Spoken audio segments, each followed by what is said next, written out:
પશ્ચિમ એશિયા સંકટ વચ્ચે 5 દિવસમાં બીજી વાર ઈંધણના ભાવમાં વધારો। પેટ્રોલમાં 87 પૈસા, ડીઝલમાં 83 પૈસાનો વધારો।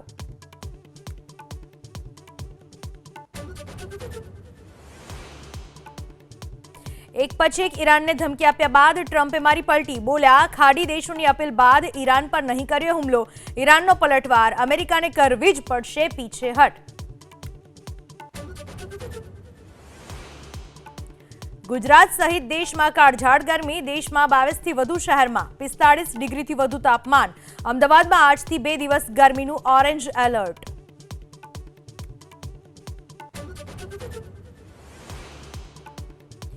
રાજ્યની 84 નગરપાલિકાને મળશે આજે નવા પ્રમુખ, ઉપપ્રમુખ સહિતના હોદ્દેદારો।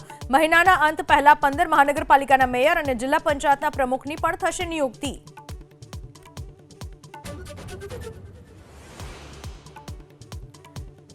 સહી કરવામાં ભૂલ કરી તો H1B વિઝાની અરજી થશે રિજેક્ટ। મોટી સંખ્યામાં અમેરિકામાં રહેતા ભારતીયો મુકાશે મુશ્કેલીમાં। ડિજિટલ સિગ્નેચર પણ નહીં ચાલે।